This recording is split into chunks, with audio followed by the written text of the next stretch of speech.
Señores, en la rápida y loca carrera de la vida, hoy es 20 de septiembre y luego entonces uno podría entrar en la cherchita de explicar por qué la loca carrera de la vida, pero lo que sí esto tiene es que es interesante la oportunidad de un día más y qué bueno que ustedes están con nosotros para eso. Buenos días, Pablo. De eso se trata, de contarles e informarles la realidad y acompañarles en este día que ya lo saben es jueves, prefin de semana, así que ojalá que la pasemos bien en este programa, que esa es su función, informar y sobre todo comentar la actualidad. Señor Rodríguez. Bueno, para los que llevan anotaciones, fin de semana largo. Eso es interesante. Sí. Recuérdese que el lunes es feriado, Día de las Mercedes. A los amigos televidentes, con mi exhortación inicial de que se aceleren los cursos intensivos de mandarín. Hoy viene el canciller chino, Wang Yi, y hay una delegación comercial por aquí, por el país. Es decir, que aprender mandarín es una buena inversión. Sí, y decirle al Vanelli familia que ella insistió en que nosotros, como es día no laborable, no viniéramos, pero uno ama tanto su trabajo y este matutino que no lo lamentamos, directora, estaremos llenos de alegría el lunes no laborable, trabajando aquí. Nos encanta este trabajo. Pablo, pero ¿tú recuerdas el momento en que se decía, señores, hay que saber computadora e inglés porque el que dentro de poco no sepa eso está fuera del mercado laboral? Aquí se va a tener que decir del mandarín y del chino y todas esas cosas en poco, ¿eh? En poco. No es mentira, Nilson. No es mentira. Aquello de que el trabajo dignifica. Bueno, pero señores, comencemos con una buena, señores, la tercera sala de la Suprema Corte de Justicia, saludo a Laura Acosta, ratificó la nulidad de 25 títulos de propiedad de algunos terrenos de Bahía de las Águilas. ¡Qué chulería! Esto luego de declarar la inadmisibilidad y rechazo de los recursos de casación en contra de la sentencia que emitió el Tribunal Superior de Tierras. Hay que recordar el origen de esto. Se trató de una emisión de 1.200 títulos de propiedad que favorecieron a unos 600 supuestos agricultores con terrenos ubicados nada más y nada menos que en la zona más hermosa, en la playa más hermosa del país y posiblemente del Caribe, que está en Bahía de las Águilas. Ese fue para que ustedes sepan cómo la corrupción ha sido una rueda que no se ha detenido nunca en este país. Ustedes saben que se hacían proyectos de entregar terrenos para los agricultores. El Instituto Agrario, la reforma agraria, hacía eso. Entonces hubo un genio de lo mal hecho, que dijo, no, pero vamos a tomar estos terrenos, a declararlos útiles para la agricultura y a regalarlos. Y la mafia que se desarrolló a partir de ahí, pues esto no tiene nombre. Entonces ha habido un gran esfuerzo, una gran iniciativa. Recuerdo de doña Piqui Lora, que lo heredó el caso Laura Acosta. Esto está en los tribunales y esta es la primera etapa de nulidades que irán llegando. Por eso es lo que se llama iniciar el día con una buena noticia. Bueno, yo espero que sea la última etapa de nulidades. Recuérdate, ya que tú mencionas a Laura Acosta, que en el 2014 el Tribunal Superior de Tierras del Distrito Nacional anuló una gran cantidad de títulos de supuestos adquirientes. Y también en el 2016 el Tribunal de Tierra de Barahona ratificó esa nulidad. Ahora la tercera sala de la Suprema no solamente que ratifica esas dos sentencias del Tribunal Superior de Tierra del Distrito 2014, Tribunal Superior de Tierra de Barahona 2016, sino que anuló en esa sentencia que se dio a conocer ayer 25 títulos de supuestos adquirientes. Yo creo que ese ha sido el tiro de gracia, que hay que reconocer la vía que se tomó ahora. Eso tenía 20 años en los tribunales y que negociaciones, transacciones, hasta que se tomó la determinación que es lo que vamos a transar si esos terrenos son propiedades del Estado, que es lo mismo que decir del pueblo dominicano. Entonces, la sentencia de la Suprema ratificando dos anteriores de los tribunales de tierra del distrito y de Barahona, me parece a mí que debe ser el tiro de gracia y debe ser, atención, el arranque definitivo del famoso proyecto de ordenamiento turístico del sur. Ustedes recuerdan que la parte más aplaudida del discurso de toma de posesión de Danilo para su segundo mandato en agosto del 2016 fue cuando él proclamó la hora del sur ha llegado. Y se esbozaron una serie de proyectos sobre la base del fideicomiso. Muchos empresarios han estado visitando esa zona. Hay todo para Pedernales, Barahona, un proyecto, pero no siento que ha tenido el calor o se han invertido los recursos suficientes para que arranque ese plan de ordenamiento del sur. Pero el freno es ese, Nelson. O sea, en la esencia están los problemas que están en los tribunales. Entonces, los inversionistas echan para atrás. Resuelvan eso. Bueno, por eso hay que celebrar tanto eso. Bueno, pero eso que yo creo que debe ser ya el punto definitivo. Han habido unos amagos, porque hay un proyecto aquí en el sur cercano de Punta Arenas. Eso es en Baní, Peravia. En Baní. Me dicen que ese proyecto de los Rainieri ya está caminando. Incluso unos amigos me confesaron que pasaron un buen fin de semana porque parece que ya existe una casa club. Está funcionando la casa club. Está habilitada. Sí, el Paraíso es una caballa al lado de eso. Bueno, se parece tanto al Paraíso que los amigos me dijeron que se lo encontraron muy caro. Ah, caramba. No, pero llegar al Paraíso... Claro, no, costoso, que son dos cosas diferentes. Lo bueno cuesta, costoso. No me lo que yo mal. Sigo es... Está problema. Tú no eres un sureño con una identidad tan arraigada. ¿Por qué aludirse respecto al sur cercano, sur profundo? ¿Existe el sur profundo? ¿Alude el término de sur profundo? El sur también existe. Mario Benedetti, punto. Ok, sí, porque hay que guardar ese respeto. Además, tú sabes que en el oeste dominicano está la República de Haití. Este es el único país donde nadie dice, porque en el oeste se dice la línea noroeste, no se dice oeste. Sí, para que tú veas.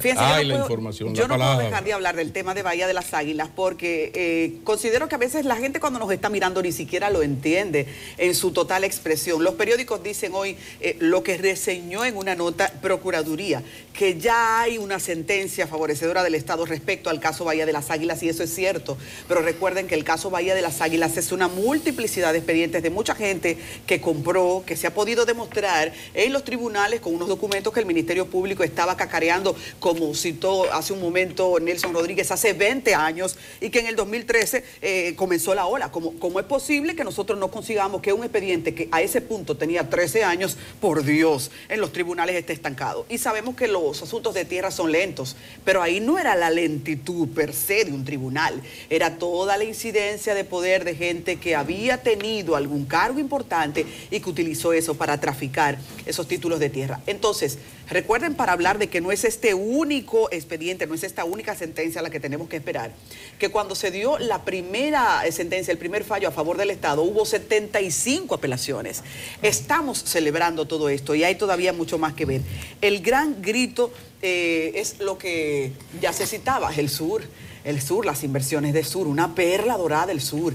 Y tenemos zonas en el país que han estado esperando que ese desarrollo les llegue, pero el sur de manera vital tiene una belleza a explotar de la naturaleza que no se parece a la que encontramos en otros puntos del país. Y todo eso es parte de lo que un turismo sostenible como el que nosotros queremos exhibir tiene que comenzar a arraigar. Las inversiones no se pueden ir solo para un lado.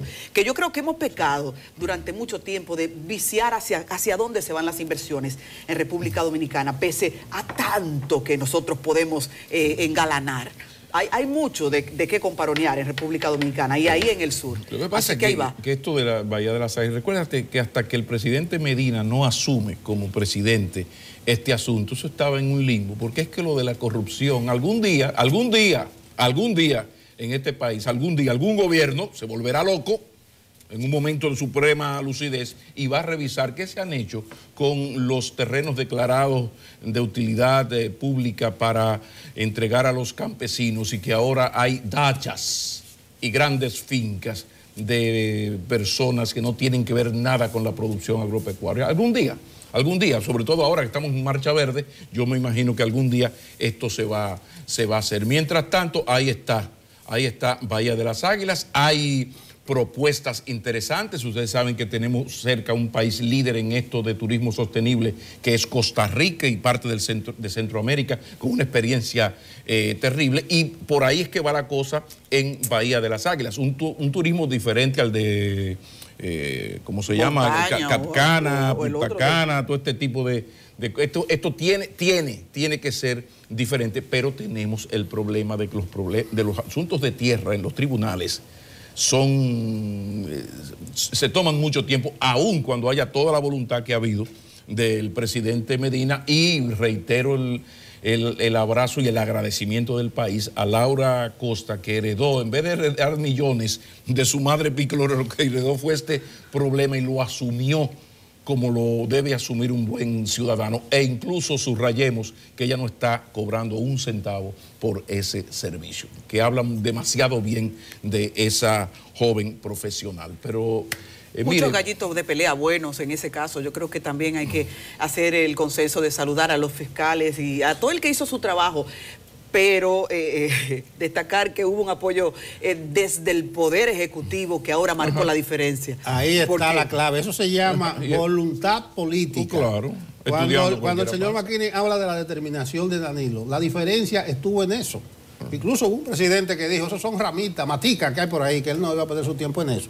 Entonces se tomó la determinación, una estrategia, y a propósito de mujeres, una de las primeras juezas que se pronunció, que prácticamente se inmortalizó, estaba en el Tribunal Superior de Tierra. No recuerdo el nombre para hacer justicia completa, pero hubo mujeres de falda con ruedo ancho en esto de Bahía de las Águilas, y creo debe ser ya la sentencia que le dé el punto de partida al proyecto de ordenamiento turístico, porque la hora del sur debe en algún momento llegar. No, y también el gobierno comenzó a hacerlo muy bien a partir del 2012, y uno ha reconocido esto. Ahora falta la otra parte, y es también la voluntad política para cuidar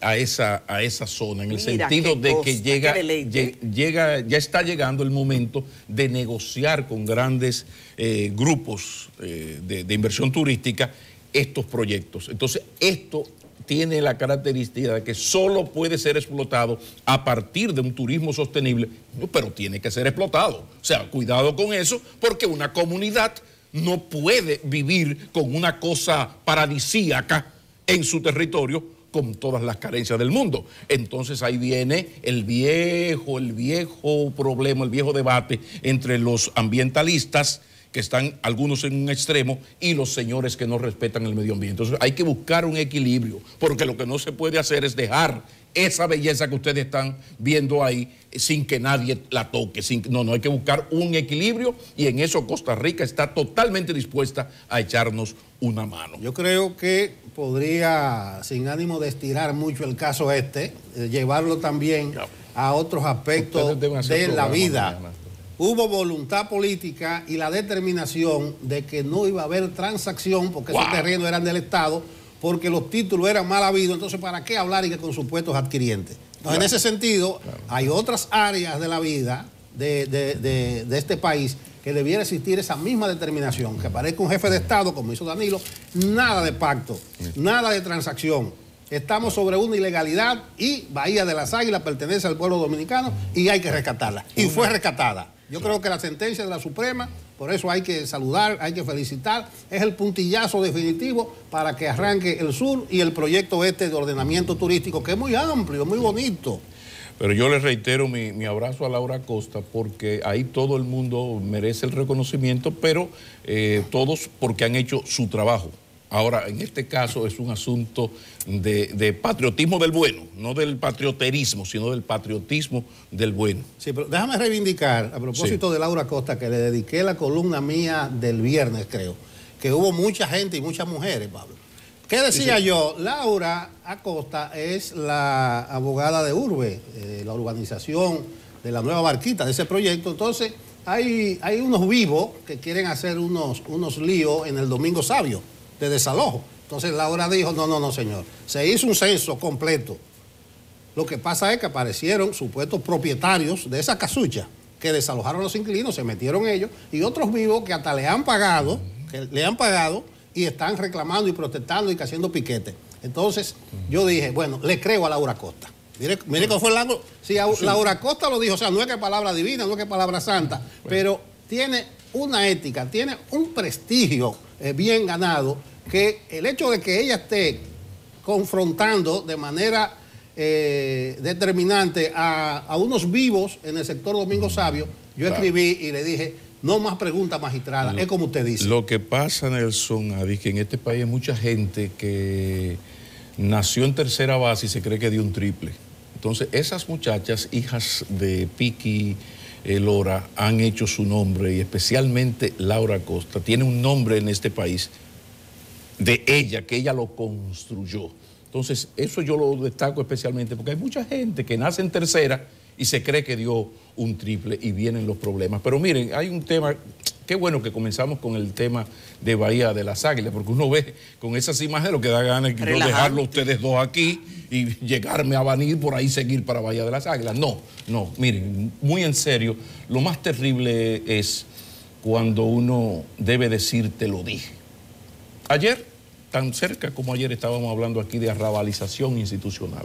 ¿Qué ocurrió? Bueno, un lamentable accidente ayer, que claro, como tiene que ver con una familia distinguidísima y de muchísimos méritos y sumamente querida, que son los Rainieri. Estamos hablando del hijo de Fernando Rainieri, sobrino de Fernandito Rainieri. Él tuvo un accidente en la autovía del Este, cerca de la Cueva de las Maravillas.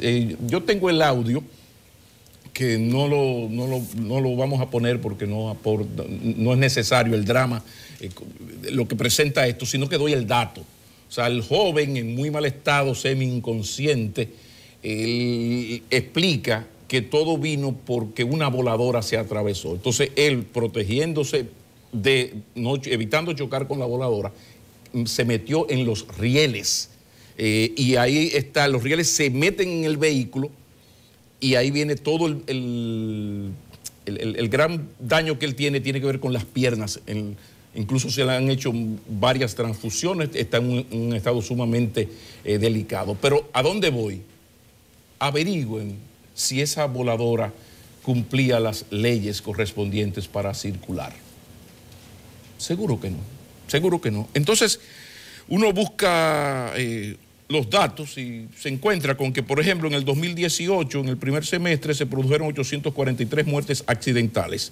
Son el 47% del total de todas las muertes violentas. Por accidentes de tránsito, in situ, son unas 636 víctimas, unos 136 fallecidos menos que en el periodo anterior. Pero ¿a dónde va todo esto? Que tan cerca como ayer uno hablaba de esto, de la arrabalización institucional. Y es tan grave esto que nos está pasando porque la realidad nos golpea, tenemos las estadísticas las estadísticas están. ¿Y qué hacemos? Porque hace años que la revista es nada.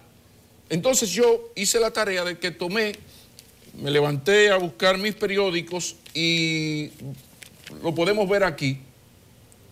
Él entró al auto y sacó el motor. Es una cosa terrible. Pero miren, por ejemplo, rápidamente, miren el Caribe de hoy. Choferes de rutas urbanas suben precios de pasajes. Eso es ilegal, eso no está autorizado, pero eso se llama arrabalización institucional. Diario Libre, el desvío de la muerte. Esta es la ruta por donde las patanas se meten para evitar no pagar el peaje, cruzan por en medio de una comunidad y ya ustedes conocen prácticamente el asesinato de dos niños, un accidente con la muerte de dos niños. Pero el Diario Libre nos habla del desvío de la muerte, por aquí al ladito nos dice, ingresar a Dominicana parturientas haitianas es negocio rentable. Pregunto yo, ¿cuántas decenas de servidores públicos, civiles o militares han sido condenados o sometidos a la justicia, están en medio de un proceso judicial por estas mafias? Que yo sepa, se dice, pero no veo nada. El Día, la primerísima, total desorden en calles y aceras ocupadas. De eso no hay que teorizar mucho, porque eso lo padecemos todos los días. Y si faltaba algo, camiones circulan con gomas lisas, recauchadas, sin ningún control. Todo esto remite a lo mismo de siempre, que yo debo tener 6 años en este asunto.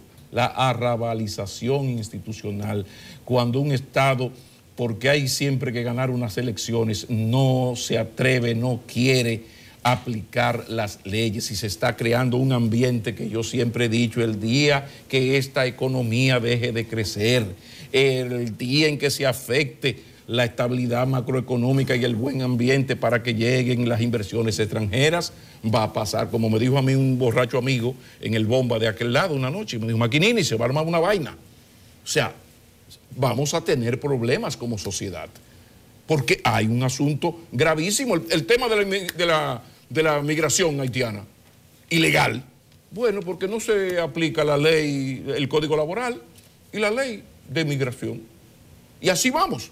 Y así vamos. Claro, insisto, como hay un crecimiento económico, somos líderes junto con Panamá en la región, como estamos entre los líderes en recibir inversión extranjera, como somos líderes en turismo, como hay un estado de asistencialismo hacia los más pobres, cuyo buque insignia es la jornada escolar de tanda extendida o las estancias infantiles, o hay que recordar que en el año 2004 aquí 70,000 dominicanos tenían el seguro subsidiado en solo 9 provincias. Hoy lo tienen 3,5 millones de ciudadanos dominicanos pobres.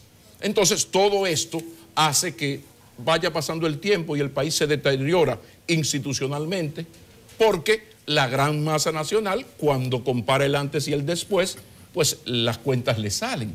Ahora, hay que recordar que este país desde el año 2005 cogió un camino de crecimiento y de estabilidad después de aquella hecatombe del 2004, sobre todo la crisis de los bancos.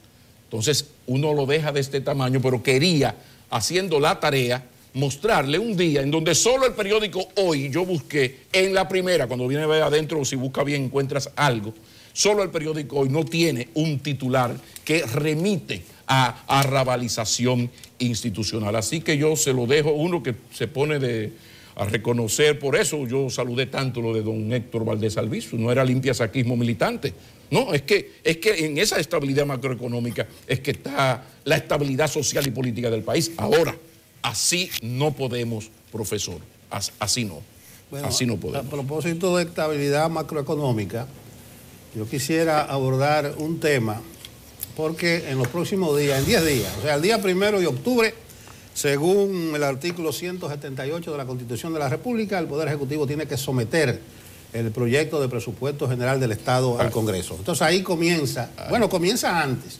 Ayer fue un grupo de enfermeras al Congreso para pedir el 5% del Producto Interno Bruto para el sector salud. Entonces uno dice, pero ¿y de dónde van a sacar para eso? Si el presupuesto dominicano tiene la peculiaridad de que es un presupuesto preconcebido, ahí lo que hay dinero fijo para tales y tales capítulos, y principalmente para mantener la famosa estabilidad fiscal y macroeconómica. Yo no soy partidario de los porcentajes, aunque la salud se merece mucho más que ese 5%.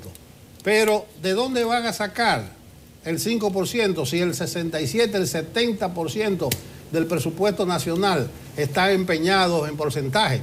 Acuérdense que para la educación 4% es más o menos el 20% del presupuesto de este año, y para el pago de la deuda hay una cantidad similar, casi el 20, 18, 19, 40% del presupuesto para educación y para el pago de la deuda. Más que pago, a veces es amortización. Entonces, peor. No es un asunto de porcentaje. En su momento yo me inscribí entre los que se opuso al 4%, no porque no fuera necesario, sino porque lo fundamental para un sector como educación, como la salud, es establecer las prioridades y a partir de ahí se ve cuáles son las necesidades. ¿Qué ha ocurrido?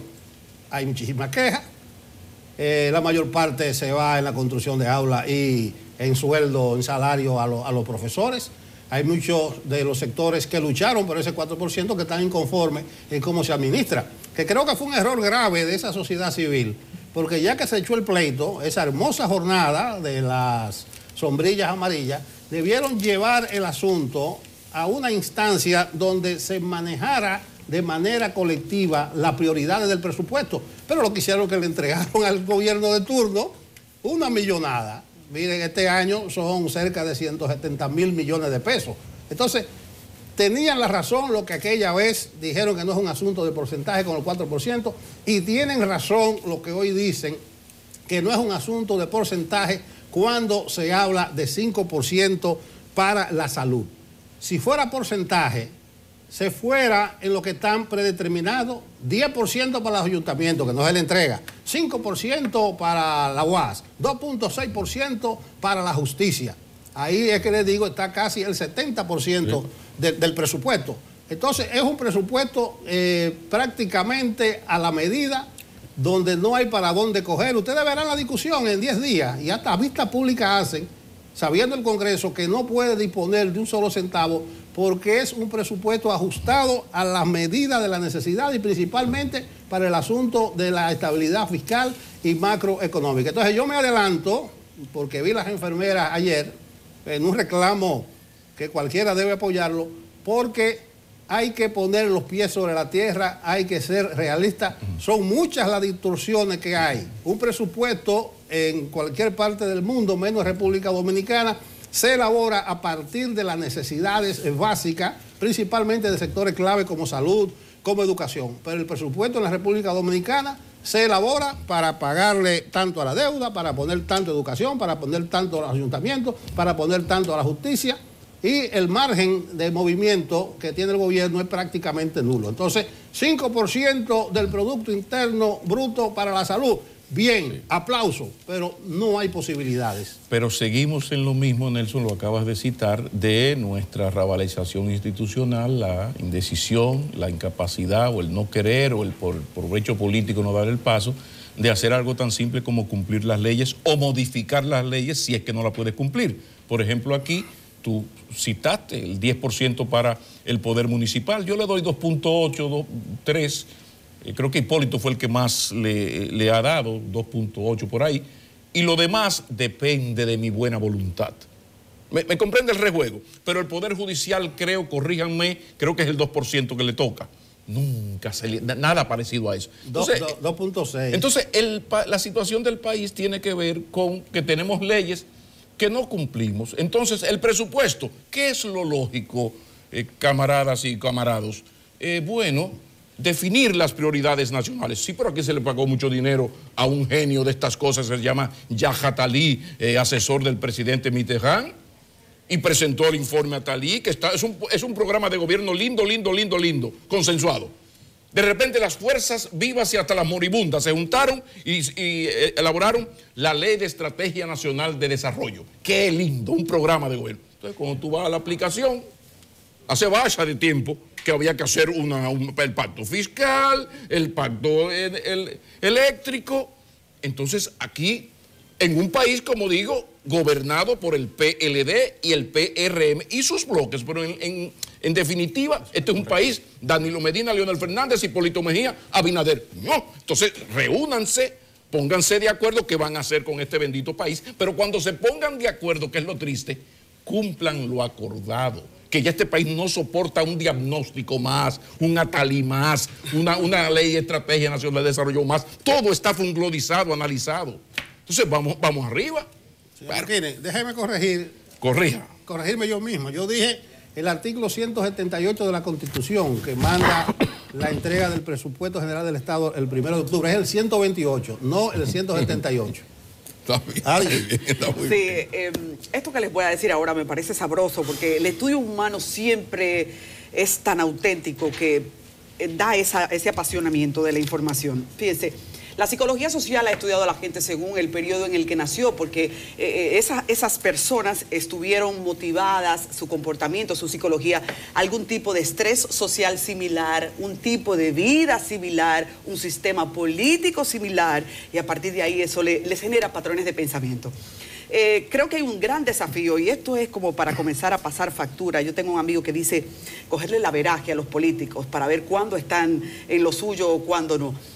Hablar de política en República Dominicana y de las próximas elecciones, que son algo que ahora ya los partidos políticos se han tomado de una manera muy personal a destiempo y que no lo vamos a parar. les implica que tienen la obligación de conectar con los públicos jóvenes. Y esos públicos jóvenes ahora mismo son una mayoría abrasiva en el padrón electoral. Tanto así que me gustan los números, un levantamiento que hizo un profesor sobre el padrón electoral dominicano y dice que 7.481.316 personas de ese padrón son íntegramente gente joven.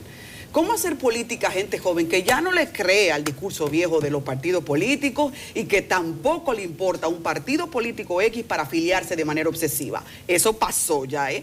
Esa temporada pasó y los partidos lo saben porque de hecho ahora han comenzado la dinámica de las alianzas porque entienden que necesitan una revolución, pero hasta ahí todavía no vamos bien. Miren, de 18 a 25 años en el padrón electoral dominicano tenemos el 18.5%. El 26...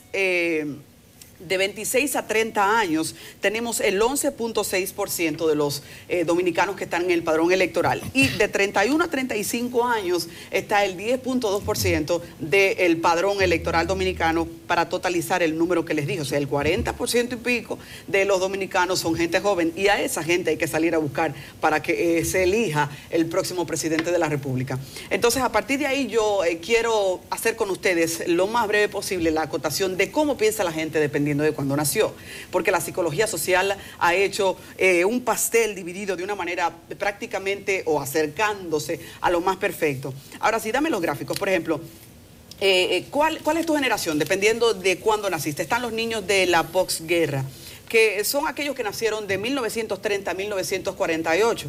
En realidad ya poca gente mayor de 70 años está en la actitud de votar, así que ellos no son un blanco para los partidos políticos, son la gente menos numerosa, vivieron el estrés de nacer después de la Segunda Guerra Mundial con mucha precariedad y prácticamente en un estilo de vida rural. Poco ahora mismo arrastran respecto a lo que puede buscarse en una campaña electoral.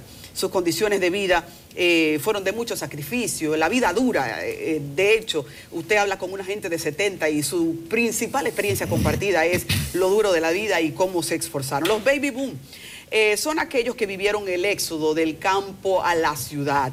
Empezaron a disfrutar del transporte colectivo y hablando de República Dominicana de una manera muy circunstancial, vieron la dictadura de Trujillo también y su muerte. Muchos son de hecho incapaces de reclamar libertades porque ellos vivieron una represión que les genera tolerancia psicológica. Para ellos habría sido imposible que usted les dijera que iban a ir frente al Congreso a reclamar un 5% del Producto Interno Bruto para la salud, porque esa libertad no existía. Luego entonces nacieron los generación X. Son los hijos de los baby boomers que nacieron entre 1969 hasta el 80.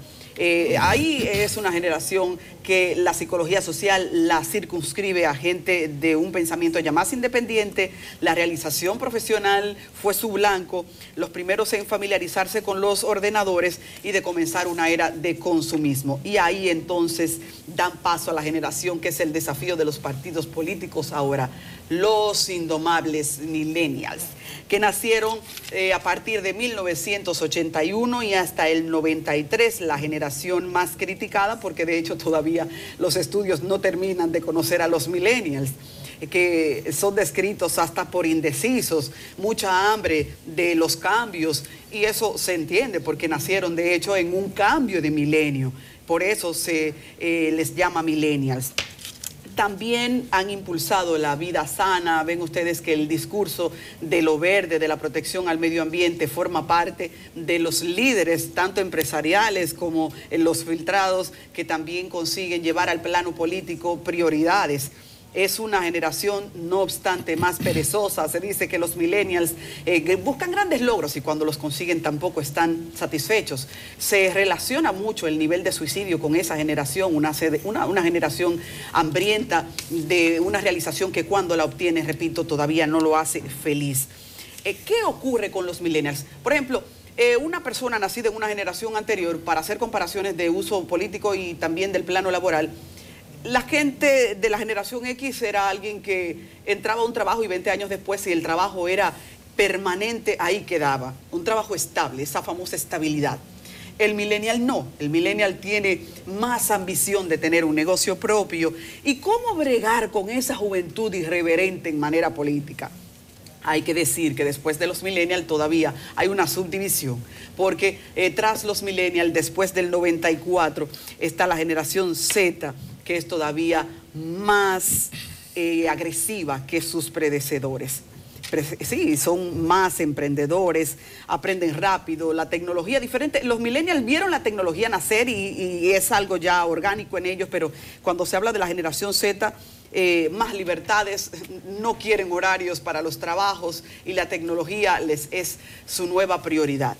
¿Y cuál es el desafío de los políticos? Hablando de que nosotros tenemos un padrón electoral que necesita conectar con los millennials y con la generación Z. Los partidos políticos para esta generación no son importantes, sino seguir a líderes que puedan provocar la rotura de patrones que no han funcionado. Y un ejemplo de eso, por ejemplo, es Barack Obama, que llegó muy bien a los jóvenes porque primero se hizo cercano, se humanizó a través de una tecnología que le permitía que la gente interactuara con él. Hay un ejercicio valioso de muchos líderes políticos ahora más bien en Twitter, en República Dominicana. El Twitter no le llega a los jóvenes y yo creo que ellos tienen que estarse enterando. Los jóvenes no siguen Twitter, están en otras plataformas. De hecho, el liderazgo aquí absoluto de las redes sociales todavía es de Facebook y también hay una gran cuota que está en Instagram. Pero el Twitter es más para escuchar qué piensa un líder, no para generar esa cercanía, esa pertenencia que podría conseguirse cuando un joven se identifica con un discurso. Entonces, la conexión digital y ese líder auténtico necesita hacer contacto con los nuevos votantes que en las próximas elecciones harían la diferencia. Yo pienso que en cualquier país en donde se dice que el 40% de su masa votante, ahora tú necesitas conquistarlo con una nueva estrategia, hace falta salir a buscar esa estrategia. ¿Cuál es yo pienso, la preocupación? Los partidos políticos no han innovado en República Dominicana y el millennial no es el voto que tú vas a conseguir con la tarjeta Solidaridad, independientemente de que mamá todavía puede conseguir que por la pobreza se arrastre, mamá y papá, que por la pobreza se arrastre una cantidad de votos de su casa o un nivel de lealtad. Ese nuevo votante, o que puede no ser nuevo porque hace rato que vota, esa generación de pensamiento no se ata a una tarjeta Solidaridad. Y yo creo que hay que comenzar, insisto, en trabajar las necesidades de la gente. Nosotros hemos tenido un discurso muy clientelista por la partidocracia y eso necesita recibir un rechazo de quienes se supone tienen ahora el nuevo poder de voto. Ese nuevo poder de voto que tendremos que subdividir en otro comentario de esta especie, ya sabiendo que esto no es una especulación. Lo de que la gente piensa según la etapa en la que nació es un tema para argumentar y hacer programas enteros. Tratando de resumirlo, el padrón electoral es de millennials y también de generación Z en una cuota que los partidos tienen que tomar en cuenta por obligación. Makini.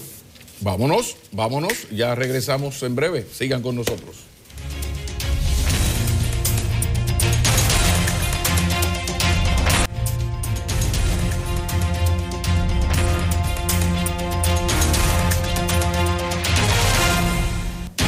El sector laboral del país presenta múltiples manifestaciones actuales: seguridad social, costo de la vida, salario, pensiones. Y qué mejor hablar con una autoridad en la materia. Rafael Pepe Abreu es el presidente de la Confederación Nacional de la Unidad Sindical. Buenos días, Pepe. Buenos días, Nelson. Buenos días, Adi. Encantado de estar con ustedes aquí en Enfoque Matinal. Y yo pienso que uno de los temas más estresantes en los últimos días y de lo que tenemos que arrancar preguntándole también es la necesidad de un código laboral que proteja. Tenemos el tema también de las pensiones. Lo del retiro, ¿usted considera que es viable pensar en que se cotice más para que sea más digno? ¿Cuál es la posición? Mire, nosotros le dijimos públicamente, ¿verdad?, tanto al ministro de Trabajo como al superintendente de pensiones, como a Arimendi Díaz Santana, que fue uno de los gestores de esa ley, que hablar de aumento de edad de retiro y de aumento del monto de las cotizaciones para los empresarios, ¿verdad?, y el trabajador, en un sistema que todavía inclusive no ha entrado en vigencia y que existen muchas dudas sobre su posibilidad de otorgar pensiones dignas al final. es algo que lo que provoca es reacciones negativas y que se profundice más aún la aprensión que tienen los trabajadores sobre el sistema de pensiones en República Dominicana. Usted ahí cuando yo estaba aquí, entrando aquí en el set, estaba como leyendo unas estadísticas acerca de la composición, ¿verdad?, de las edades en República Dominicana. Y en eso yo oía que se establece claramente que esta sociedad todavía está asignada por un predominio de la juventud. Todavía es así. Entonces, se piensa siempre en aumentar la edad de retiro. En aquellos países que tienen años, los nórdicos, Europa Central, Estados Unidos, de seguridad social, de sistema de ese tipo de pensiones. Aumenta entonces, ¿cómo se llama?, la esperanza de vida de las poblaciones, y el retiro se ve como una preparación. La gente se prepara para un retiro, inclusive para un retiro en que la gente comienza a emprender nuevos caminos, etcétera, etcétera. Pero aquí, en la República Dominicana, donde todavía se duda de la posibilidad de que en el año 2033, que comienza la aplicación del sistema de pensiones, porque es para los jóvenes de hoy, se esté en duda pensando cuál será la tasa de reemplazo que la gente va a recibir cuando le toque pensionarse. ¿Cuántas personas, por no poder cotizar 30 años, 360 cotizaciones, va a tener derecho a una pensión? Donde todavía se duda eso, no es correcto hablar ni de aumento de las cotizaciones, ni mucho menos de aumento de la edad. Increíble. Es un tema en el que en los últimos días hemos visto que hay mucha presión. Cuando ustedes se sientan con los empresarios, con los diferentes representantes de sectores a propósito de la seguridad social, ¿cuál es el principal estrés? Porque esa mesa parece que nunca consigue un acuerdo.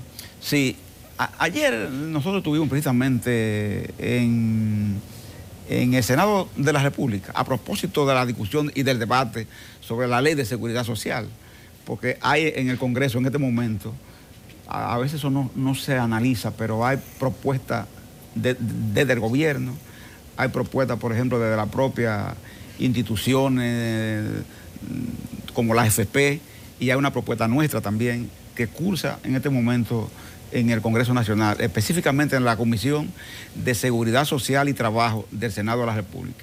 Y ayer nosotros visitábamos el hemiciclo y nos reunimos con una comisión del Senado para hacerle una especie de resumen de cuál era nuestra propuesta en materia de modificación a la ley 8701.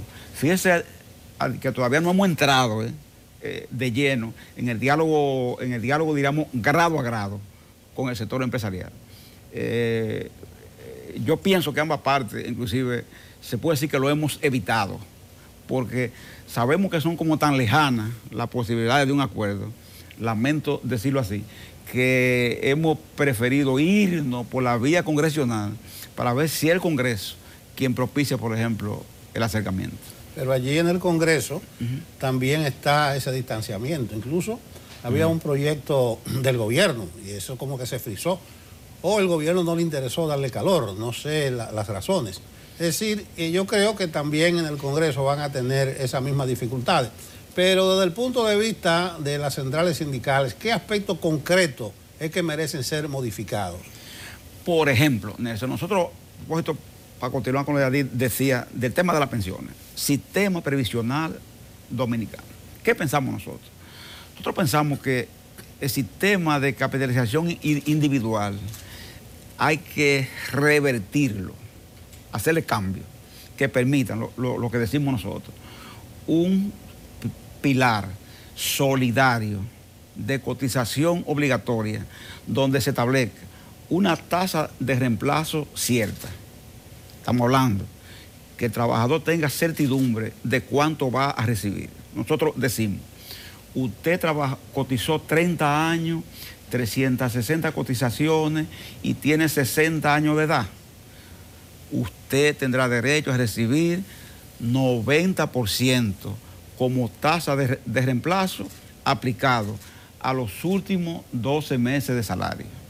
Usted trabajó 25 años, cotizó 25 años, tiene derecho a un retiro entonces a los 55 años de edad, con el monto de 80% del monto cotizable de los últimos 12 meses. Sí, cotizó 20 años, se puede retirar a los 60, pero solo va a recibir un 60% del monto de lo cotizable de los últimos 12 meses. En ningún caso, planteamos nosotros, un trabajador deberá ser retirado con una tasa de reemplazo menor a 60%. Mucha gente dice que eso es inviable, Adi, Nelson, pero nosotros estamos haciendo nuestro planteamiento, los demás que hagan el de ellos, y entonces discutimos. En temas, por ejemplo, como el régimen contributivo subsidiado. Ustedes saben bien que aquí hay demasiados trabajadores haciendo trabajos atípicos o informales, como se dice. Están desde la trabajadora del hogar, ¿verdad?, que hay un convenio internacional que la protege ahora, hasta el trabajador informal, que es hasta mayoritario en el país. ¿Qué decimos nosotros? Si el régimen contributivo subsidiado no ha podido entrar, porque es difícil establecerlo, hay que delimitar ese tema y establecer que el trabajador por cuenta propia que pueda cotizar al sistema, usted le aplique estilo Uruguay o Costa Rica el monotributo para que ese trabajador con un solo monto pague los 3 regímenes: salud, riesgos laborales y pensiones. Y se asegure, aquel que por su condición económica no puede, aunque haga un trabajo informal, alcanzar siquiera al mínimo cotizable del sistema de seguridad social, usted lo manda subsidiado, lo manda ahí. Entonces lo subsidia desde el Estado, que es lo que se aplica hoy en el régimen subsidiado, que aplica básicamente SENASA, ¿verdad?, como ARS.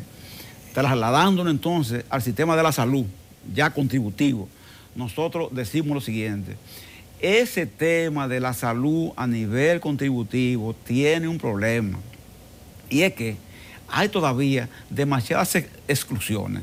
Usted no puede decirle a nadie, yo sé que a ustedes dos no se lo van a decir, ni a mí tampoco, y lo vamos a aceptar, que una persona cuando recibe una pensión quede excluida del sistema de salud.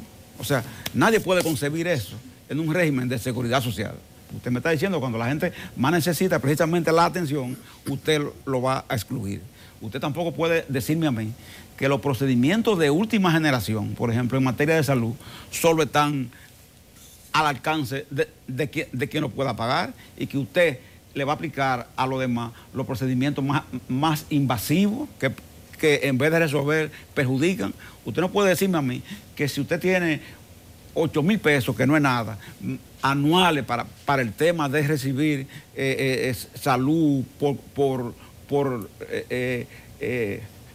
receta médica, usted va a ir a una farmacia y le van a decir, no, la molécula que contiene ese medicamento no están contenida aquí y por tanto usted no tiene derecho a esa receta. Yo, si tengo 8,000 pesos, tengo derecho a cualquier receta. Usted no va a decirme a mí, por ejemplo, y se va a aceptar que usted diga, ese procedimiento médico te cubre, por ejemplo, a ti la posibilidad de que te corten una pierna, pero no te cubre el que te destapen una arteria.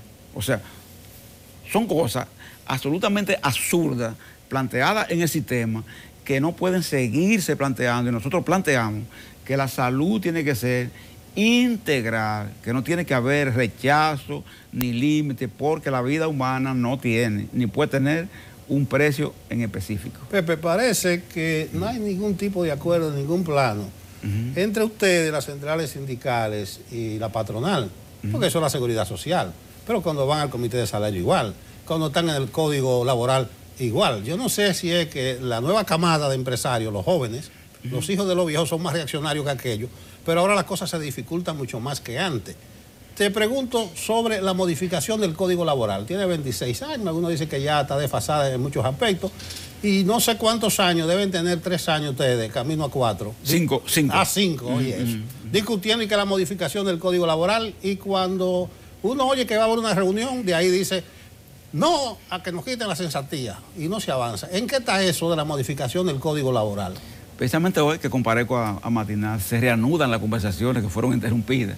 Y esta tarde a las 3 estamos en el Ministerio de Trabajo, ¿verdad? Que está conduciendo ahora el proceso. Y nosotros estamos en un tema.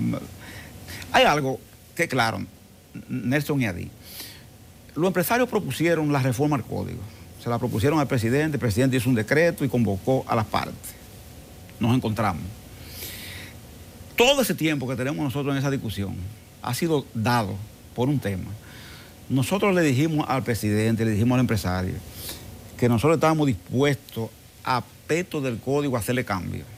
Básicamente en el área procesal del código. Porque muchas personas, según los mismos empresarios, estaban abusando de la flexibilidad de los procedimientos o de la confusión en los procedimientos y estaban aplicando a veces embargo temerario, demandas indebidas contra empresas. Como a nosotros, por supuesto, como ustedes comprenderán, no nos interesa eso, porque de eso el trabajador en definitiva no se beneficia, ni tampoco nosotros como movimiento sindical, porque crea un tema hasta de imagen. Ahí yo es una empresa que ahora mismo que intentaron un embargo, ustedes pasaron eso ahí y eso a veces es un poquito lacerante. Nosotros dijimos, bueno, si esto está causando problemas, vamos a hacer lo correctivo del lugar. Pero cuando llegamos al escenario, los empresarios no fueron a plantear eso, hermano, fueron a plantear temas de carácter económico y contractuales que por supuesto los trabajadores no están dispuestos a que desde ningún punto de vista esos aspectos se negocien. Por eso la negociación se estancó, pero se estancó más porque los empresarios que son los proponentes de la reforma no quieren, Adi y Nelson, plantear en qué consiste su reforma. Y le hemos dicho, hermano, como ustedes plantean el tema de la reforma, nosotros queremos en detalle qué es lo que ustedes proponen. Pero no hay una propuesta escrita. Adi, ellos te escriben titulares, no propuestas. Una cosa, esto que en República... Oye, te dicen, cesantía laboral, reformarla. Pero tú le preguntas, ¿en qué consiste? Reformarla. Bueno, hablando de la cesantía, por ahí va mi pregunta. Este tema ya ha sido discusión en países desarrollados. Cuando uno escucha el tema y hasta lo ve desde el punto de vista del empleador, ahora hay un gran poder económico en el emprendedor. No estamos hablando del empresariado, sino ese pulmón económico del emprendedor. Pero el emprendedor se da cuenta que ese pequeño negocio que montó colapsa cuando él tiene que pagar las prestaciones laborales de 2 empleados a final de año, porque tuvo que cancelar, tuvo que de una situación. Países como España, por ejemplo, han tenido que flexibilizar y se dieron cuenta que la cesantía que pagaban arrastraba, destruía la economía de esos negocios. No hay ningún tipo de flexibilidad a ese tema, porque de esta milla han corrido países que ya lo vivieron, porque el código de nosotros no es nuestro nada, es algo copiado también. Entonces, ¿cuál es el punto de vista de los trabajadores? Sabemos que el trabajador lo que quisiera es dinero y más dinero, pero porque también lo quiere el empresario. Todos por su dinero trabajan, pero tiene que haber un punto en el que se pueda ver la economía desde el consenso también. ¿Qué pasa? Pasa esto, Adi. Fíjate como tú citas los países desarrollados, ¿verdad? Estados Unidos, España y otros de Europa, ¿verdad? Por ejemplo, yo, un sindicalista finlandés, Nelson, ¿sabe que a contacto, ¿verdad? Con el movimiento sindical todavía tiene ese rejuego de contacto, ¿verdad? Y me explicaban ellos, en nuestro país no existe la cesantía. No conocemos esa figura, pero ¿por qué no la conocen? Es que ellos, un trabajador es desahuciado, ¿verdad? Despedido, va al seguro de desempleo. Ese seguro cubre la situación de ese trabajador. Ese trabajador tiene la protección de la seguridad social, no la pierde porque esté desempleado. Su retiro nunca se pierde, aunque haya una interrupción del contrato. Entonces ahí esa figura de cesantía no se conoce porque el mismo seguro de desempleo inclusive recoloca a la persona. Estados Unidos no tiene ni siquiera código laboral, pero son otras prácticas, son otros países, son otros niveles. Entre nosotros, si el trabajador, por ejemplo, lo despojáramos de ese tema de la cesantía, el trabajador entonces, con la necesidad inaplazable que tiene cuando lo despiden de un empleo, no tendría dónde acudir. Sin una ley de seguridad social que funcione, no hay manera de... que funcione, no hay manera de hacer eso. Sí. Eso es, a medida que la seguridad social funciona, tú vas sustituyendo, ¿verdad?, aspectos como este de la cesantía. Mientras tanto, tienes que mantenerlo. Sí, sí. Entonces sigue siendo factor de tranque. Ese es un factor determinante, Nelson, porque de verdad los empresarios, si tú le dijeras mañana a ellos, no estamos dispuestos a ceder la cesantía, miren, Adi y Nelson, ya hubiese terminado la discusión. Pero el gobierno dice que lo apoya a ustedes, o no a ustedes, que apoya las conquistas establecidas en el Código Laboral, incluida la cesantía. Entonces, si está la parte gubernamental, está la parte obrero, ¿por qué no se viabiliza un acuerdo? Pienso que... el gobierno está exhibiendo esa actitud ahí. En lo oficial, ahí en la mesa, concreta, en la mesa ahí, que a veces es lo que no sale. El gobierno lo que quiere es que las partes se pongan de acuerdo, las partes.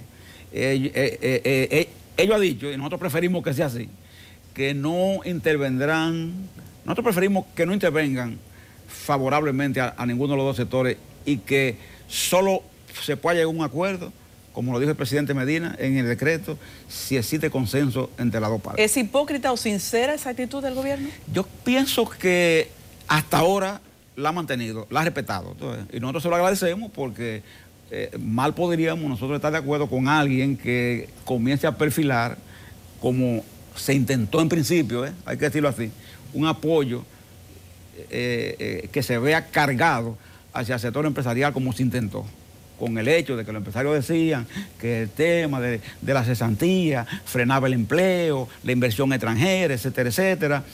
Algunos funcionarios estaban alentando, desde la misma comisión, la posibilidad de que se impusiera el tema de la cesantía. Por suerte, nosotros acudimos al presidente y hay que decirlo, él públicamente lo paró y dijo que no, Pepe, que ese compromiso no. Ratificaron a Valdés Albizu en el Banco Central. Ahí lo vi. Y lo digo, no porque tú tengas nada que ver con Valdés Albizu, sino que cada vez que él da su informe trimestral, semestral o mensual, y habla de la inflación, menos de 2 dígitos, menos de 0.5, él dice que eso es un aumento salarial para los trabajadores, una inflación baja.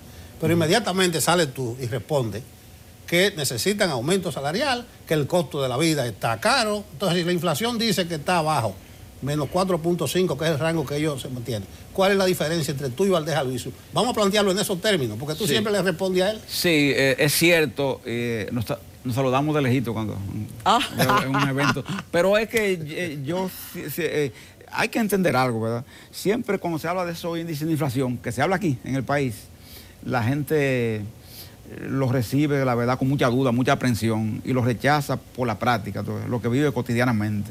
Porque hay que entender algo. Hay bienes que en realidad cambian poco a nivel inflacionario. Usted puede decir que un vestido, una camisa, un zapato, cambia poco. Ahora, lo que la gente necesita de manera cotidiana, que no puede aplazar su consumo, como por ejemplo los alimentos, cosas de ese tipo, sufren continuas alzas y los salarios, la verdad es que no alcanza, independientemente de los esfuerzos que hagamos con los salarios mínimos, etcétera, etcétera, etcétera, etcétera. Entonces, ese cálculo muchas veces de canasta familiar que hacen ellos, en lo que dividen el grupo de consumo en 5 quintiles, donde el quintil número 1 es el más pobre, pero ese quintil número 1 supuestamente con un salario de 13,000 pesos, disque satisface el tema de su canasta familiar, pero cuando tú le preguntas a esos técnicos del Banco Central que hacen eso, ¿qué tú me le pones a esa canasta? ¿Qué tú le pones? Nelson y Edith te habla de generalidades, no de cosas concretas, no te dice yo le pongo tanto de arroz, tanto de habichuela, no te dice eso. Entonces nosotros decimos, mientras el Banco Central tenga esa metodología de cálculo, siempre ellos darán unos índices de inflación muy distintos, ¿verdad?, a lo que nosotros concebimos que la gente ve en la práctica. Cuando escucho el discurso, me siento totalmente identificada. La Confederación Sindical ha sido muy coherente, tiene una fuerza increíble porque representa a la mayoría, que son los trabajadores. Y no obstante, los siento muy solos a ustedes. Los siento muy solos en el sentido de que esto debería ser un movimiento masificado. ¿Se han replanteado su contacto con los trabajadores? Yo siento que ustedes necesitan una representación de más fuerza, es decir, que cuando se diga confederación sindical, tú, el que tiene un trabajo, sienta que ahí está representado y sus movimientos sean en la calle, podría decirse, con tan o más fuerza como la Marcha Verde. Por decir, un movimiento de masa. Ustedes tienen a los trabajadores en sus manos porque los representa, pero los siento solos. ¿Qué pasa ahí? Es una pregunta muy interesante y profunda, ¿verdad? Hay que decirlo así. Hay que decir que el trabajador tiene, en definitiva, cierto nivel de control que no lo tienen otras fuerzas. Por ejemplo, ahora mismo, ¿verdad? Hoy estamos aquí, es jueves. Trabajador que esté en una gran empresa, sujeto a unos horarios, unos manejos, a una vida cotidiana que le obliga a cumplir estrictamente, ¿verdad? Un horario. A veces, hasta la organización del sindicato, Nelson lo sabe, tiene muchos obstáculos, miles de obstáculos, porque tú ves mucha gente que participa en la Marcha Verde y la promueve, empresario, pero participa ahí, pero en su empresa no puede haber un sindicato, ¿entiendes? O sea, él está de acuerdo con la acción de la Marcha Verde y lo que exige la Marcha Verde contra la corrupción, la impunidad, etcétera, etcétera. Ahora, cuando tú vas a su empresa, ahí, tú te encuentras con que el trabajador que intenta, es más que piensa, se le presume una inclinación sindical, es para afuera que va, tú ves. Es decir, que la libertad sindical, ahí, y por eso se nota a veces esa soledad, es la pata de la democracia que en este país todavía no se ha cumplido. Yo creo que aquí hay mucha libertad de expresión, se ha conquistado eso, ¿verdad? Hay que decirlo, es un avance. Mírenlo ahí, ustedes están aquí. Otros, cantidad enorme de gente hablando, escribiendo, por donde quiera. No, aquí tú te pronuncias, hablas sobre el comunismo y dices que eres comunista y nadie te va a perseguir por eso. Ahora, hay zonas todavía que si tú dices que eres sindicalista o que intenta formar un sindicato, puede tener problemas. Entonces, no es lo mismo una simpatía sobre una marcha como la Verde, que enfoca solo un tema, que es de corrupción en el sector público, a una que levante demanda, que toque intereses como el Código Laboral, como el tema de la salud, de las pensiones, del salario. No es igual, tú ves. Ahí las aguas se paran y la actitud es totalmente distinta. Pepe, vamos a darle una primicia a Adis. Antes de ella nacer, tú y yo andábamos correteando ya. Nelson. En las labores sindicales y políticas. Somos muchachos de los 50 nosotros. Bueno, el asunto es que el día pasado, Adis, Pablo y yo analizábamos aquí, en esta misma semana, la politización de los sindicatos, de los gremios. Sí. Y veíamos que ahora, como nunca antes, los partidos asumen, por ejemplo, la ADP, el PRM dice ganamos, perdimos, el PLD hace su asamblea, los gremios, colegios médicos, van los líderes políticos y saludan a los que ganaron. Entonces la politización está más acentuada y yo creo que también la burocratización, o sea, el aislamiento de ustedes del movimiento real de los trabajadores. ¿Qué valoración haces tú de la politización tan rampante? A propósito del ADP, tomemos la ADP de ejemplo, pero también en la FED, la Federación Dominicana, dice el PLD, ganamos. El Colegio de Periodistas, dice el PLD, ganamos con una alianza. Pero lo que deben ganar son los trabajadores.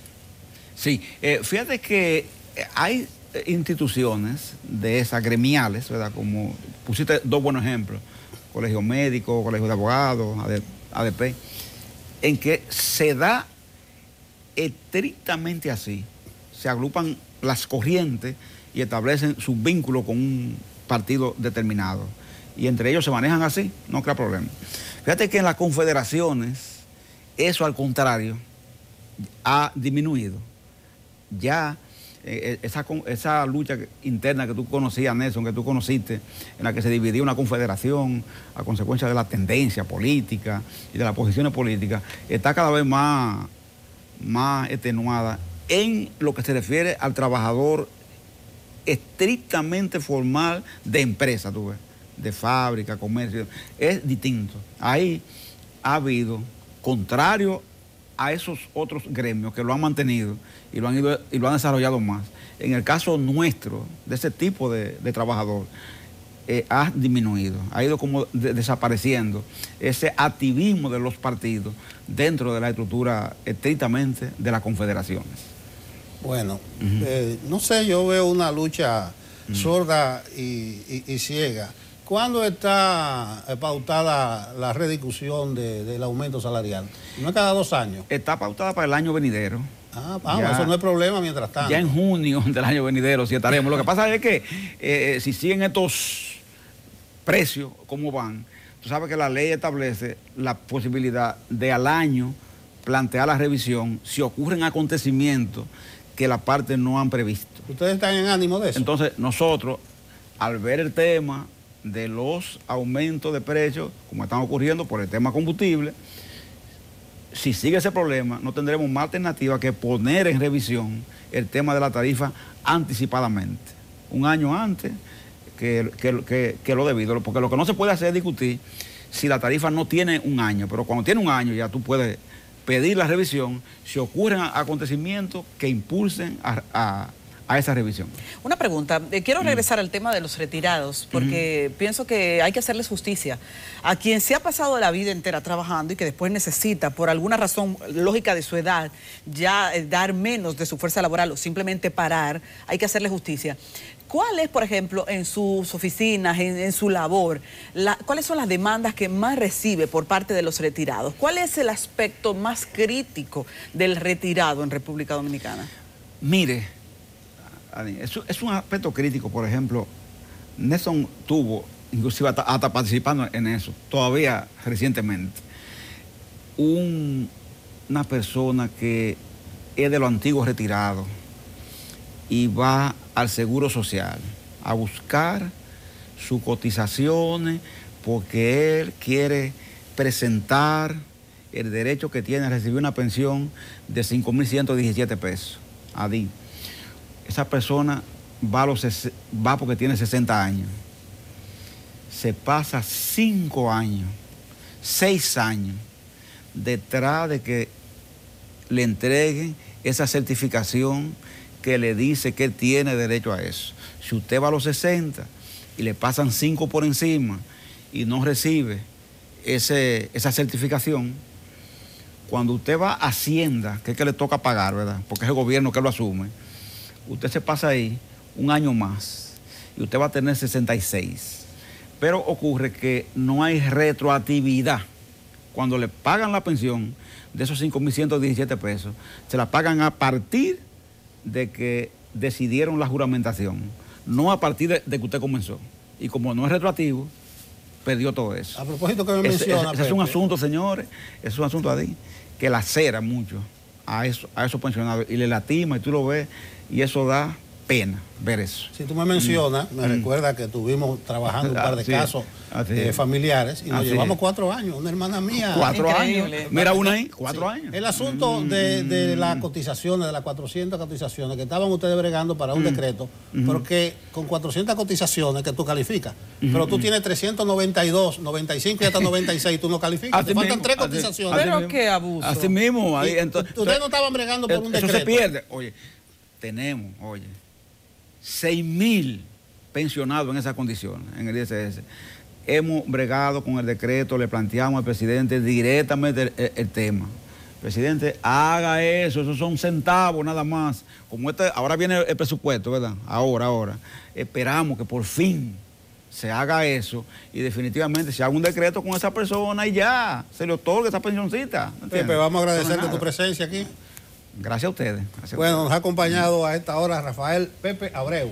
Él es el presidente de la Confederación Nacional de la Unidad Sindical. Seguimos.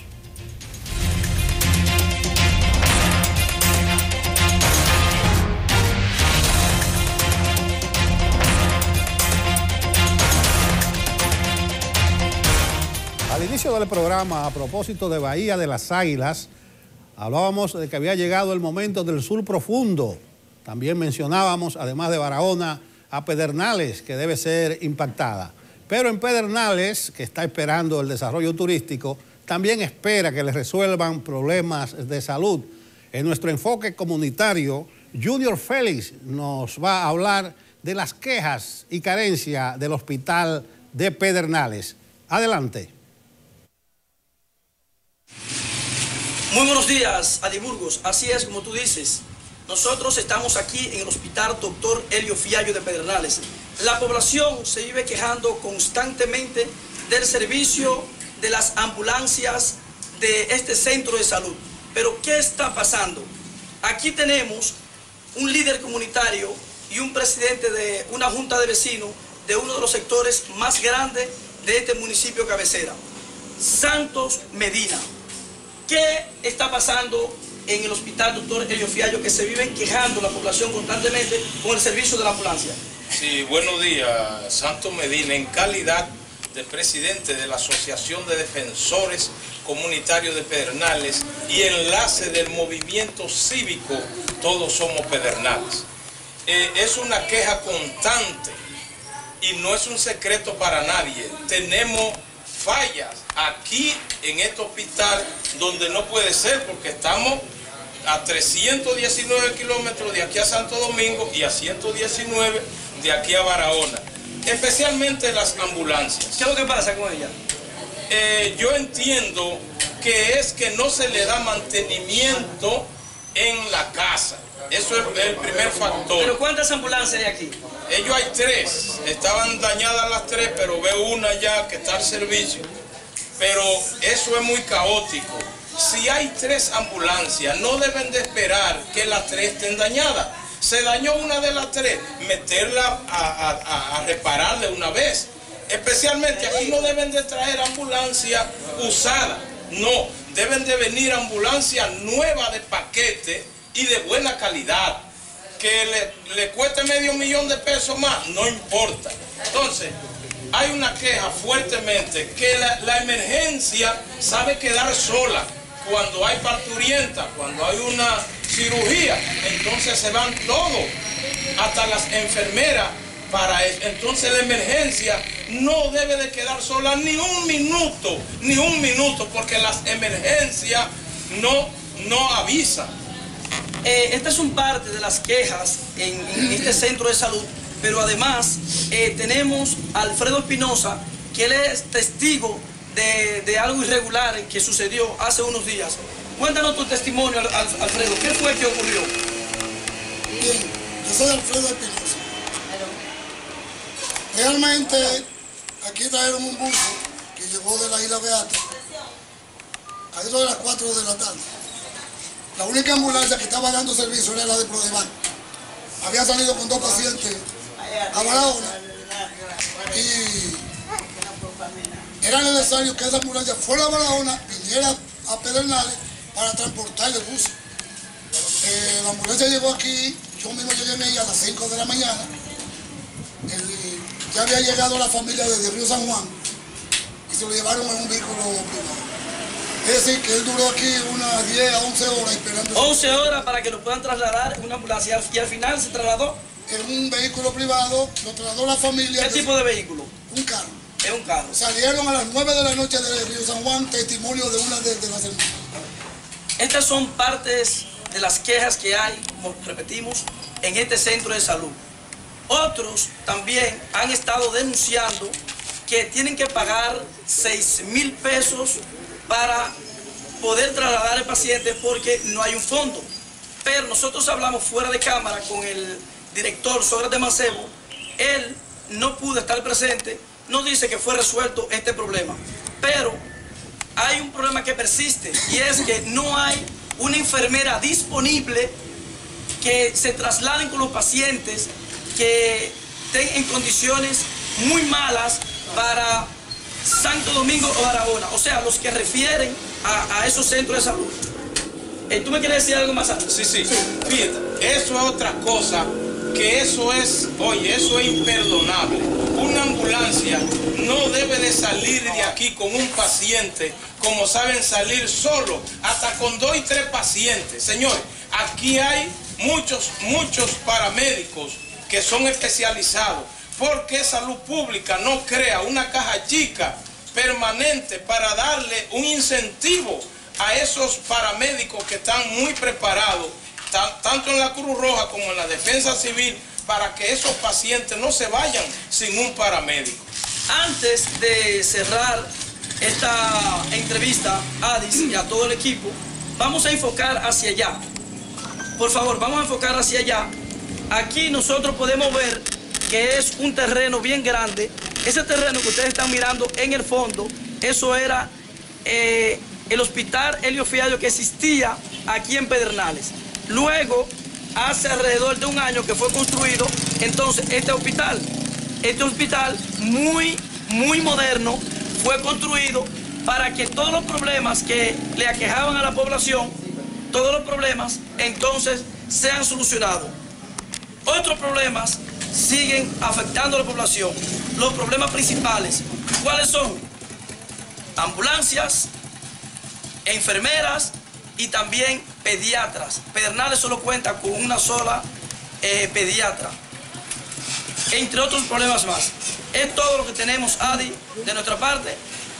Volvemos con ustedes a los estudios. Bueno, vamos a agradecer a Junior Félix su reporte desde el Hospital Helio Fiallo de Pedernales. Y Adis, de Pedernales creo que vamos a Puerto Rico ahora. Así es, hoy justamente hace un año que golpeó Puerto Rico el huracán María, bajo los estragos de los que todavía no se recupera la Isla del Encanto, en unos ánimos de justamente poder pasar a un siguiente nivel. Hablando de esa recuperación, vamos a enlazar con Cristina Caicedo de La Voz de América en vivo vía Skype desde Puerto Rico. Buenos días. Cristina, ¿cómo amanece Puerto Rico este día? Optimista. Puerto Rico amanece optimista, dándole la bienvenida a cruceros aquí en el puerto de San Juan, mirando hacia el futuro, recordando las víctimas, esas 3.000 víctimas que según un reporte independiente de la Universidad George Washington se reportaron tras el paso del huracán María hace un año exactamente.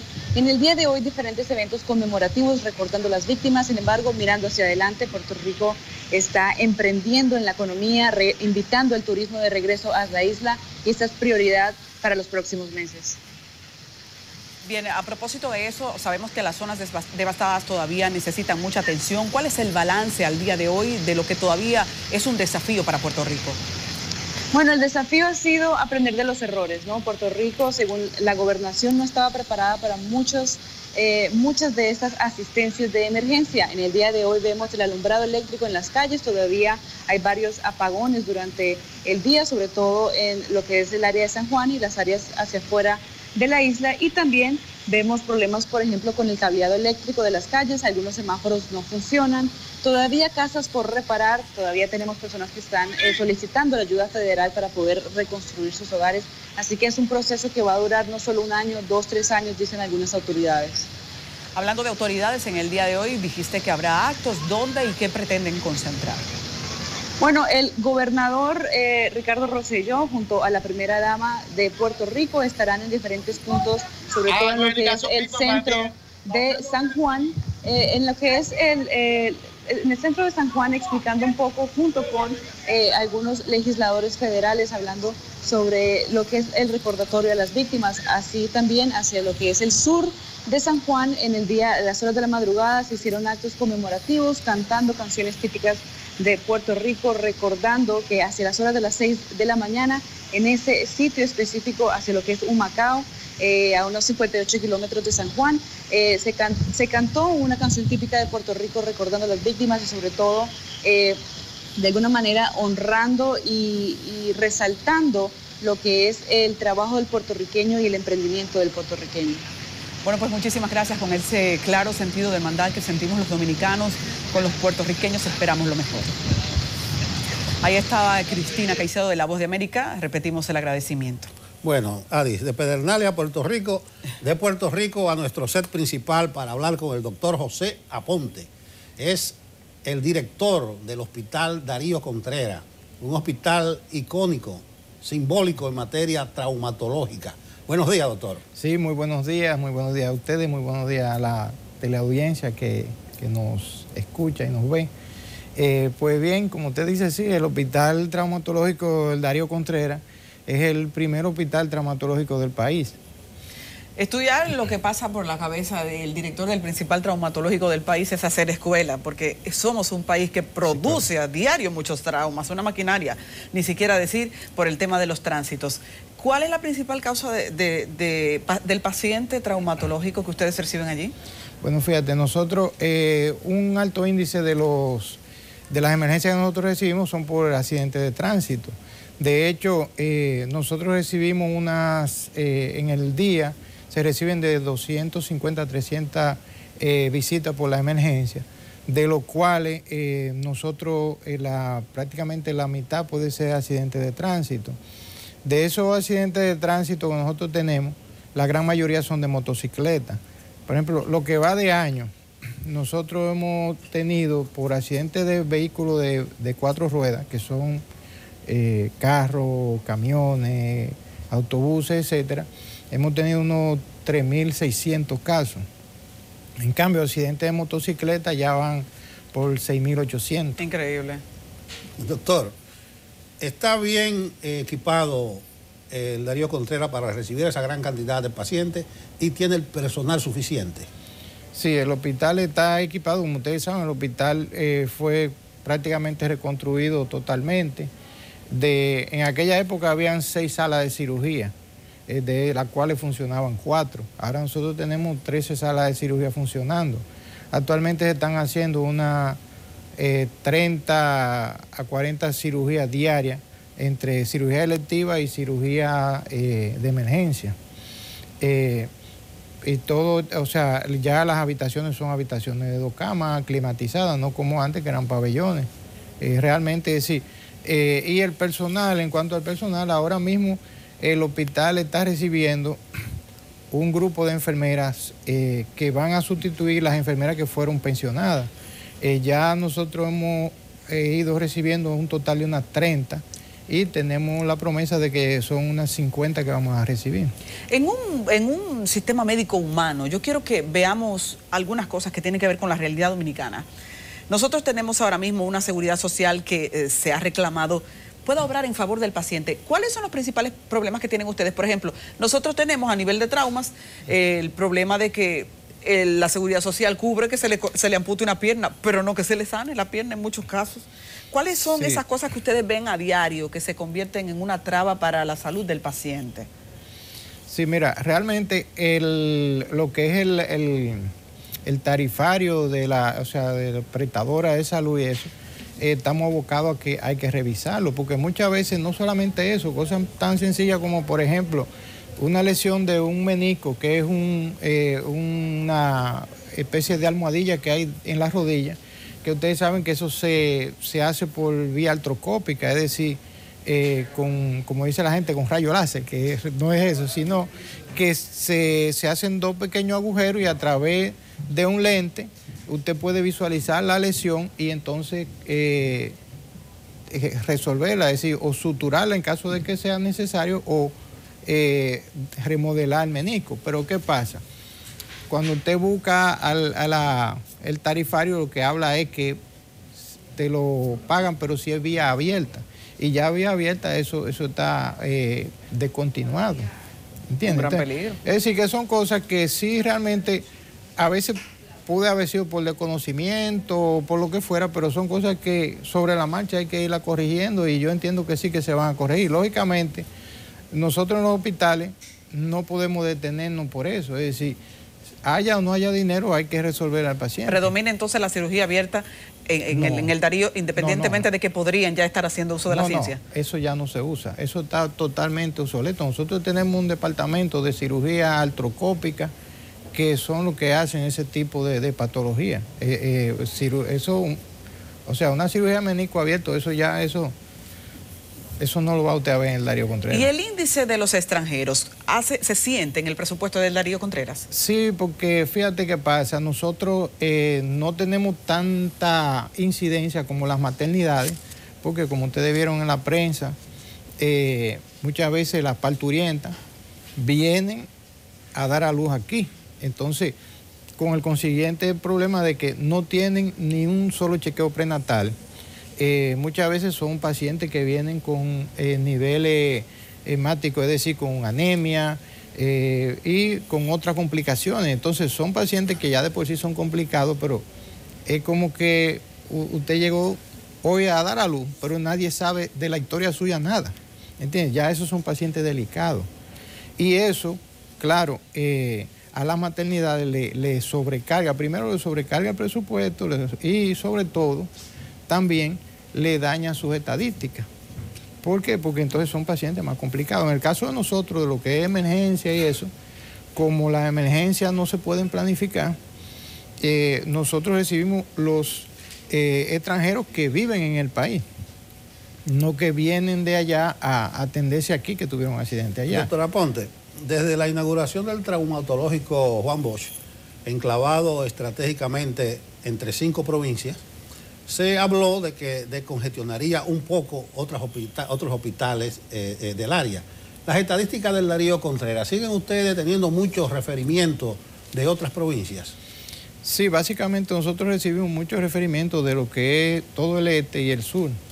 Del Cibao no tanto, pero hay que saber que la población ha seguido creciendo, es decir que los hospitales, suerte que se hicieron esos hospitales, que son el traumatológico Juan Bosch y el Nearia. En comparación con usted me dijo que justamente hizo docencia allá y estudió en el Darío Contreras. En comparación a esos tiempos de ahora, ¿ha empeorado? El índice de atenciones es mayor, pero quisiera que atendiéramos a la calidad del paciente, en el sentido, ¿atendió porque somos más o atendió porque ha incrementado el número de accidentes de tránsito, de imprudencias que traen esos casos? Sí, mira, ha habido un incremento de los accidentes, lógicamente, porque ahora tenemos un mayor volumen de vehículos circulando. Entonces sí, ha aumentado, y no solamente aumentan en la cantidad, sino que aumentan en la severidad del trauma, porque cada vez estos vehículos modernos desarrollan altas velocidades. Entonces, cuando nos llega un accidentado de una lesión de muy alto impacto, entonces aumenta el número y aumenta la gravedad de esos accidentes. Ahora mi pregunta necesita un ejercicio de honestidad. Usted que ha visto ese hospital desde el punto de vista del médico estudiante al médico profesional. Hay una crítica a los hospitales docentes. El médico ya formado es un faraón que tiene su consultorio privado y va al hospital a ratitos. Entonces la atención sobrecarga o está bajo los hombros de un estudiante. La calidad del servicio se ve cuestionada. ¿Cómo usted asume ese tema, que es un debate real? Sí, eso es una realidad que ahora en el nuevo sistema se ha ido desmontando. ¿Por qué? ¿Qué sucede? Nosotros firmamos un contrato por una X cantidad de horas. Entonces, precisamente cuando sucedió la huelga pasada con un aumento salarial, lo único que exigió el Estado Dominicano fue que el cumplimiento del horario. Pero los médicos dijeron que no. No es que nos dijeron que es que tienen que cumplirlo. Es decir, esa es una responsabilidad que cae sobre el director del hospital. Entonces, los médicos tienen que hacer presencia en el hospital y tienen que, porque realmente el residente es un médico en formación, es decir, son médicos, pero están haciendo una especialidad. Entonces, ¿quién es el encargado de dar esa docencia? Es el especialista. Es decir, no puede ser que los residentes sigan dándose clase uno a otro. Precisamente sobre las relaciones con los médicos, quiero decirle cómo marchan en el hospital, pero quiero agregarle un problema, el de la seguridad del personal. Si la memoria no me falla, en un momento el Colegio Médico denunció unas agresiones en el Darío Contreras. Entonces ustedes reciben emergencia, ustedes reciben no solamente el paciente, sino el familiar en una situación de presión. ¿Ha disminuido, se siente seguro el médico del Darío? ¿Ha aumentado la vigilancia?